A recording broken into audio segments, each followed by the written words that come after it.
오늘 예배를 통해 함께 은혜 받으실 하나님의 말씀은 마가복음 10장 23절에서 27절의 말씀입니다. 신약성경 71페이지 마가복음 10장 23절에서 27절까지의 말씀을 교독하도록 하겠습니다. 예수께서 둘러보시고 제자들에게 이르시되 재물이 있는 자는 하나님의 나라에 들어가기가 심히 어렵도다 하시니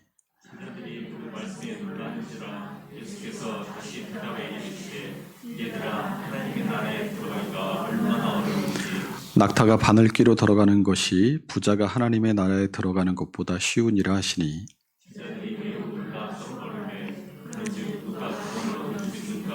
함께 있습니다. 예수께서 그들을 보시며 이르시되 사람으로는 할 수 없으되 하나님으로는 그렇지 아니하니 하나님으로서는 다 하실 수 있느니라. 아멘. 예수 믿는 사람이 잘 살아야 된다. 예수 믿는 사람이 성공하고 부자가 돼야 세상 사람들이 예수 믿게 된다. 또 예수 믿는 우리가 이 땅에서 부자가 되는 것이 하나님의 뜻이다. 이런 말들을 아마 들어보신 적이 있으실 겁니다. 재정적인 축복이나 물질적인 풍성함이 항상 하나님의 뜻이라고 믿고 신앙이 자신들의 물질적인 부를 증가시켜 준다고 믿는 이런 신학을 번영신학이라고 합니다. 미국에서 시작된 이 번영신학은 대표적으로는 베니 힌, 로버트 슐러, 조엘 오스틴 같은 사람들이 있고 한국에는 이를 들여온 여의도 순복음교회의 조용기 목사가 있습니다.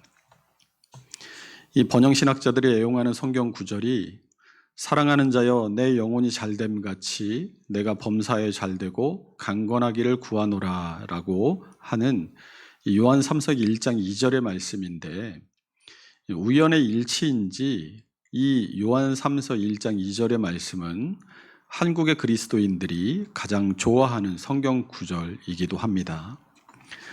주류 복음주의에서는 지속적으로 이 번영신학을 이단으로 반대해 왔습니다. 재미있는 것은 여의도 순복음교회의 뿌리인 오순절에서조차도 번영신학이 우상숭배이며 가난한 자들을 착취하고 예수님의 가르침을 배반하는 것이라고 한다는 것이죠. 미국에서의 번영신학이 복음주의에 반하는 것이라고 한다면 한국에서의 번영신학은 한국교회의 타락과 세속화의 시작이라고 할 수 있습니다. 대체 왜 예수 믿는 사람들이 성공하고 부자가 되어야 한다라는 말도 안 되는 이런 헛소리가 복음이라는 이름으로 포장돼서 한국교회 강단에서 선포되고 있는지 모르겠습니다. 이 번영신학은 신앙의 대상, 신앙의 주체를 하나님이 아니라 자기 자신에게로 돌려놓는 반기독교적이고 무속적인 기복신앙입니다. 몇 년 전에 한참 유행했던 이 깨끗한 부자라는 책을 쓴 김동호 목사의 청부론이나 왕의 재정 같은 프로그램들 역시 이 번영신학이 물들여 놓은 한국교회의 성공주의, 성장주의, 승리주의의 소비자본적인 버전일 뿐입니다. 우리는 하나님의 말씀을 바르게 알고 잘못된 신앙을 버리고 종교개혁 때부터 개혁교회들이 표방해온 대로 솔라피데, 오직 믿음으로, 솔라 그라치아, 오직 은혜로, 솔라 스크립투라, 오직 말씀으로, 솔라 크리스투스, 오직 예수만을, 솔리 데오 그라치아, 오직 하나님께 영광이라는 이 종교개혁의 5가지 핵심 가치를 반드시 붙들어야 할 줄로 믿습니다. 오늘 말씀은 예수님을 찾아온 이 부자 청년에 대한 말씀에 이어집니다. 부자 청년이 17절에서 예수님 앞에 꿇어 앉아서 선한 선생님이여 내가 무엇을 하여야 영생을 얻으리까? 라고 묻죠. 이 부자 청년의 질문에는 한 가지 전제가 있습니다. 영생을 얻기 위해서는 내가 무엇인가를 해야 한다라는 그런 전제죠. 천국은 선한 행위를 하면 간다는 이러한 전제는 내가 선행을 하고 공로를 쌓으면 천국이 더 가까워지고 나의 선행과 공로가 부족하면 나는 천국에서 멀어진다는 말이 됩니다. 이거 어디서 말하는 거예요? 불교, 천주교 다 이런 데서 말해요. 이것을 공로주의라고 합니다. 내게 있는 것을 다 팔아서 가난한 자들에게 주고 그리고 나서 나를 따르라는 예수님의 초청에 대해서 청년은 순종하지 못합니다. 22절을 보세요. 그 사람은 재물이 많은 고로 이 말씀으로 인하여 슬픈 기색을 띠고 근심하며 가니라. 멀어져가는 청년을 보면서 예수님께서 둘러선 제자들에게 말씀하십니다. 23절입니다. 재물이 있는 자는 하나님의 나라에 들어가기가 심히 어렵도다. 예수님의 말씀에 대해 24절에 보면 제자들이 깜짝 놀랍니다. 제자들이 놀란 이유는 부에 대한 예수님의 견해가 자신들이 살면서 배우고 알고 있던 이 유대교의 견해와 매우 달랐기 때문입니다. 일반적으로 유대인들은 부를 말씀을 청종한 것에 대한 하나님의 복으로 여겼고 가난을 말씀을 거역한 것에 대한 하나님의 저주로 여겼어요. 우리 신명기 28장 2절에서 6절 그리고 28장 15절에서 19절을 함께 읽어보겠습니다. 내가 내 하나님 여호와의 말씀을 청종하면 이 모든 복이 내게 임하며 내게 이르리니 성읍에서도 복을 받고 들에서도 복을 받을 것이며 내 몸의 자녀와 내 토지의 소산과 내 짐승의 새끼와 소와 양의 새끼가 복을 받을 것이며 내 광주리와 떡 반죽 그릇이 복을 받을 것이며 내가 들어와도 복을 받고 나가도 복을 받을 것이니라. 15절입니다. 내가 만일 내 하나님 여호와의 말씀을 순종하지 아니하여 내게 명령하는 그의 모든 명령과 규례를 지키지 행하지 아니하면 이 모든 저주가 내게 임하며 내게 이를 것이니 내가 성읍에서도 저주를 받으며 들에서도 저주를 받을 것이요 또 내 광주리와 떡 반죽 그릇이 저주를 받을 것이요 내 몸의 소생과 내 토지의 소산과 내 소와 양의 새끼가 저주를 받을 것이며 내가 들어와도 저주를 받고 나가도 저주를 받으리라. 이 신명기 28장의 말씀을 근거로 해서 유대인들에게 있어서 물질적인 부와 축복은 하나님의 율법을 잘 지키는 착한 사람에게 주어지는 것이었습니다. 반대로는 뭐예요? 가난한 사람들은 왜 가난한 거죠? 율법을 거역한 것에 대한 하나님의 저주라고 여겼던 것이죠. 재물이 있는 사람은 하나님의 축복을 받아서 부자가 됐을 뿐만 아니라 그가 가진 그 재물로 하나님 앞에 제사를 드릴 때 아주 살찌고 값진 짐승으로 하나님께 제사를 드리고 또 가난한 사람들을 많이 구제함으로 많은 선행과 공적을 하나님 앞에 더 쌓을 수 있을 것이라고 여겼던 거예요. 그러니 유대인들의 생각으로는 당연히 천국이 누구의 것이겠습니까? 누가 천국에 더 가까운 사람이겠어요? 가난한 사람입니까? 부자입니까? 부자가 더 천국에 가까운 사람이라고 생각했어요. 그런데 예수님께서 24절 하반절에서 25절을 통해서 부자가 하나님 나라에 들어가는 것이 불가능하다라고 말씀하시죠. 우리 읽어봅니다. 노란 부분만 읽어볼게요. 얘들아, 하나님의 나라에 들어가기가 얼마나 어려운지 낙타가 바늘귀로 나가는 것이 부자가 하나님의 나라에 들어가는 것보다 쉬우니라. 이 말씀에 대해서 26절에 제자들이 놀라면서 뭐라고 합니까? 26절 보세요. 제자들이 매우 놀라 서로 말하되 그런즉 누가 구원을 얻을 수 있는가 하니. 제자들의 말은 이거예요. 부자가 천국에 가지 못한다면 대체 누가 천국에 갈 수 있겠냐, 이런 말인 거죠. 그런데 우리가 이 말씀을 대하면서 주의를 좀 환기해야 될 필요가 있습니다. 이 말씀이 부에 대한 말씀인가요? 예수님이 지금 제자들에게 말씀하시는 그 교훈의 목적이 재물과 부에 대한 가르침을 가르쳐 주시고자 이 말씀을 하시는 겁니까? 우리가 어린이 주일날 살펴보기 위해서 마가복음 10장 13절에서 16절 말씀을 건너뛰었는데 이 말씀에서 주님께서 뭐라고 하시는지를 봐야 됩니다. 우리 마가복음 10장 14절 말씀 함께 봅니다. 예수께서 보시고 노하여 이르시되 어린아이들이 내게 오는 것을 용납하고 금하지 말라. 하나님의 나라가 이런 자의 것이니라. 이 구절을 보면 어린아이를 예로 들어서 뭘 가르치고 계세요? 하나님의 나라에 대해서 가르치고 계십니다. 하나님의 나라, 영생, 구원 다 같은 말이에요. 그리고 이 말씀에 바로 이어지는 이 부자 청년의 이야기를 통해서도 주님은 똑같은 말씀을 하시는 거예요. 청년이 예수님께 나와서 영생의 문제에 대해서 질문을 하잖아요. 그런데 예수님께서 갑자기 뜬금없이 돈 얘기를 하십니까? 아니에요. 예수님의 대답도 영생에 대한 대답입니다. 하나님의 나라를 가르치시면서 어린아이를 실물 예로 드신 것처럼 이 청년에게 영생에 대해서 가르치시면서 이 청년이 가장 피부에 와닿게 알아들을 수 있는 재물을 예로 들어서 영생에 대해서 말씀하시는 거예요. 부자 청년에게 가진 것을 다 팔아서 가난한 사람들에게 나누어 주고 나를 쫓아라 라고 말씀하신 것에는 두 가지 의미가 있습니다.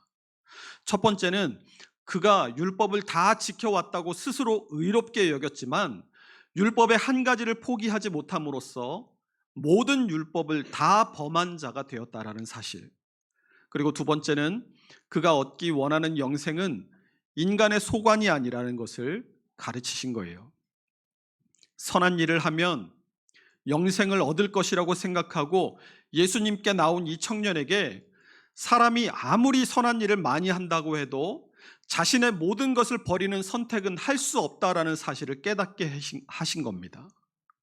청년의 질문이 구원에 대한 문제였기 때문에 예수님의 대답도 구원을 얻는 길에 대한 것이었어요. 이걸 잊지 말고 오늘 본문을 보셔야 합니다. 부자 청년이 슬픈 기색을 띠고 근심하며 돌아간 뒤에 예수님께서 제자들에게 유명한 낙타와 바늘귀의 비유를 말씀하십니다. 우리 24절 하반절에서 25절 다시 한번 읽어봅니다. 얘들아, 하나님의 나라에 들어가기가 얼마나 어려운지 낙타가 바늘귀로 나가는 것이 부자가 하나님의 나라에 들어가는 것보다 쉬우니라. 이 말을 조금 더 쉽게 바꿔보자면, 얘들아, 많이 가진 사람이 하나님 나라에 들어가는 것이 얼마나 어려운지 너희는 상상도 못할 거야. 내가 말하는데 낙타가 바늘귀로 지나가는 게 부자가 하나님 나라에 들어가는 것보다 더 쉽단다, 이런 말이에요. 무슨 뜻입니까? 정말 어려운 일이라는 말이에요? 불가능하다는 말이에요? 이거 불가능하다는 말이에요. 낙타는 당시 이스라엘에서 볼 수 있는 짐승 중에 가장 큰 짐승이었습니다. 그리고 바늘귀는 그들이 볼 수 있는 구멍 중에 가장 작은 구멍이 바늘구멍이었어요. 어떻게 노력해보면 가능하겠습니까? 불가능해요. 가능하지 않습니다. 그런데 부자가 천국에 가는 것이 불가능하다고 말하면 이 성도들 중에 부자들이 마음에 들겠어요? 그 설교가 마음에 들겠어요? 안 들겠어요? 이 본문의 주제를 부와 재물로 잡고는 설교를 할 수 없어요. 교회에 돈 좀 있는 성도들 다 떠내보는 일 있습니까? 그래서 예수님의 이 말씀을 어떻게든 이 불가능하다는 말씀을 어떻게 좀 가능한 일로 만들어 보려고 무수히 많은 인간적인 시도들이 있었어요. 어떤 사람은 예루살렘에 이 낙타가 짐을 내려놓고 무릎을 꿇어야 들어갈 수 있는 이 바늘귀라는 작은 문이 있었다, 이렇게 주장을 합니다. 그래서 이 구절을 해석하면서 부자가 세상의 부의 짐을 기꺼이 내려놓고 종교적인 의무를 위해서 겸손하게 상체를 구부려야만 천국에 들어갈 수 있다는 뜻이다, 이렇게 가르친 사람이 있었어요. 또 어떤 사람은 이 낙타가 헬라어로는 카멜론이라고 하거든요. 그런데 이 성경을 옮겨 적던 사람이 이 카밀로스, 이 굵은 밧줄이라는 뜻인데 카밀로스를 카멜론으로 잘못 옮겨 적었다라는 거예요. 그래서 이 낙타가 아니라 이거 굵은 밧줄이다, 이렇게 주장하는 사람들이 뭐라고 얘기하냐면, 사실 굵은 밧줄도 바늘에 못 들어가기는 마찬가지잖아요. 그래서 이 구절을 이렇게 해석하는 사람들은 밧줄의 올이 다 풀어져야 바늘로 들어갈 수 있는 것처럼 부자가 자신의 부로부터 느슨해지고 떨어져야만 그가 천국에 들어갈 소망이 있다. 이렇게 설명을 시도했습니다. 그럴싸하죠? 그런데 이러한 시도와 해석들은 애초에 예수님께서 이건 불가능한 일이야 라고 말씀하신 것을 부자들의 눈치를 보면서 어떻게든 그들의 마음을 다치지 않게 해보려는 인간적인 시도일 뿐이에요. 이 말씀은 낙타가 바늘귀로 나가는 것이 불가능한 것처럼 사람으로서는 하나님의 나라에 들어갈 수 없다라는 말씀으로 이해해야 맞습니다. 그러면 왜 예수님께서 굳이 부자를 들어서 이 비유를 말씀하셨겠어요? 그때 당시의 사람들이 부자가 보통 사람들보다 훨씬 천국에 더 가깝다고 생각을 했다니까요. 이 부자 청년을 보세요. 자기 말대로 어려서부터 하나님의 율법을 하나도 빠짐없이 다 지켰어요. 거기다 부자예요. 똑똑해요. 인품도 훌륭해서 관원이기까지 합니다. 유대인들의 생각에 이런 사람이 천국에 못 가면 누가 천국에 가겠어요? 부자 청년이 예수님 앞에 무릎 꿇고 나와서 영생의 문제에 대해서 질문했을 때 그 모습을 주변의 무리들과 제자들이 다 보고 있었을 거 아니에요. 그 무리들과 제자들은 다 그렇게 생각했을 거예요. 야, 천국은 저런 사람들이 가는 곳이겠구나. 그렇게 생각을 하고 서 있었을 겁니다. 그 시대에는 이 부자에 대한 시기나 증오가 없었다니까요. 지난 시간에 부자라는 사실만으로 당시에 존경을 받았다고 얘기했잖아요. 왜요? 부와 축복은 하나님의 선물과 하나님의 축복과 직결되어 있기 때문이라고 유대인들은 생각했기 때문입니다. 예수님께서 그래서 부자로 천국에 갈 수 없다고 말씀하셨을 때 제자들은 야, 부자들이 천국에 못 가면 우리는 완전 못 가네, 이렇게 생각했을 겁니다. 예수님이 의도하신 말씀도 그게 맞아요. 사람으로서는 누구도 하나님의 나라 천국에 들어갈 수 없습니다. 27절 보세요. 예수께서 그들을 보시며 이르시되 사람으로는 할 수 없으되 하나님으로는 그렇지 아니하니 하나님으로서는 다 하실 수 있느니라 라고 말씀하십니다. 부자 청년은 선행을 하면, 내가 선행을 많이 하면 천국에 갈 수 있을 줄 알고 모든 율법을 철저하게 지키고 예수님 앞에 나와서 내가 무슨 선한 일을 더 해야 천국이 확정될 수 있을까요? 하고 자기의 천국행의 쐐기를 받기를 원했어요. 그런데 예수님은 사람으로서는 그거 불가능한 거야 라고 말씀하신 겁니다.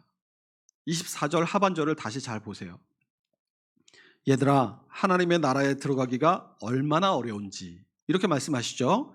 이 말씀이 부자가 천국에 못 간다라고 부자는 천국에 못 간다라는 말씀이 되려면 얘들아, 부자가 하나님의 나라에 들어가기가 얼마나 어려운지, 낙타가 바늘귀로 나가는 것이 더 쉽단다, 이렇게 돼야 맞죠.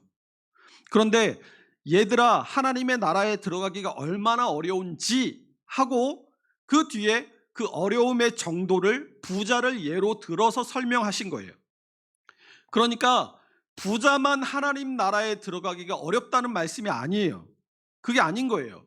예수님의 말씀의 요지는 낙타가 바늘귀로 나가는 것이 불가능한 일인 것처럼 사람으로서는 그 아무도 부자라 할지라도 하나님 나라에 들어갈 수 없다라는 말씀인 겁니다. 왜요? 구원이 사람에게서 나오지 않기 때문입니다. 구원은 전적으로 하나님의 일임을 믿으시기 바랍니다. 우리 사람의 편에서 단 1%도 구원에 기여한 바가 없어요.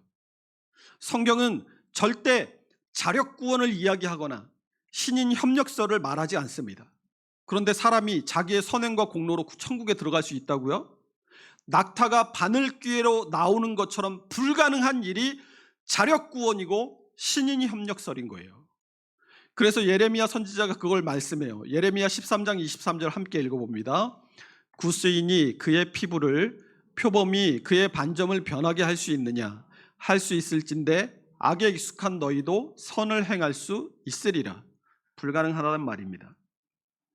예수님이 말씀하신 것처럼 하나님 한 분 외에는 선한 이가 없습니다.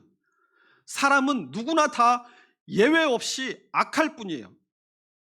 개혁주의에서 표방하는 칼빈주의 5대 교리가 있습니다. 전적 타락, 무조건적 선택, 제한 속죄, 불강력적 은혜, 성도의 견인, 이 5가지예요. 그 중에 첫 번째가 전적 타락입니다. 로마서 3장 10절에서 12절 말씀 읽어봅니다. 기록된 바 의인은 없나니 하나도 없으며 깨닫는 자도 없고 하나님을 찾는 자도 없고 다 치우쳐 함께 무익하게 되고 선을 행하는 자는 없나니 하나도 없도다. 바로 여기에서부터 복음이 출발합니다. 내 안에 구원의 가능성이 전혀 없다라는 것을 인정하는 것에서부터 복음은 출발하는 거예요.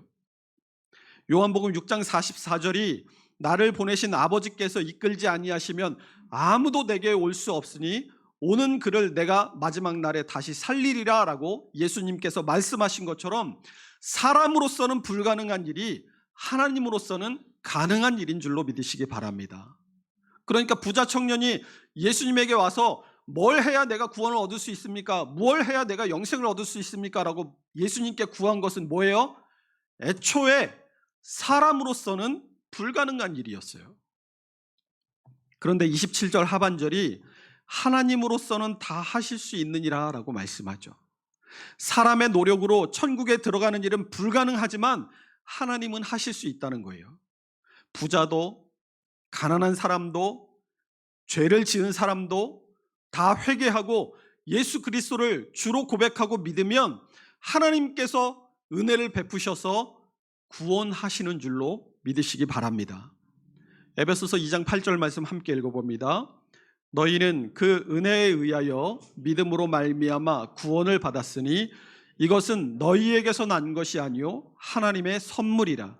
행위에서 난 것이 아니니 이는 누구든지 자랑하지 못하게 함이라. 아멘.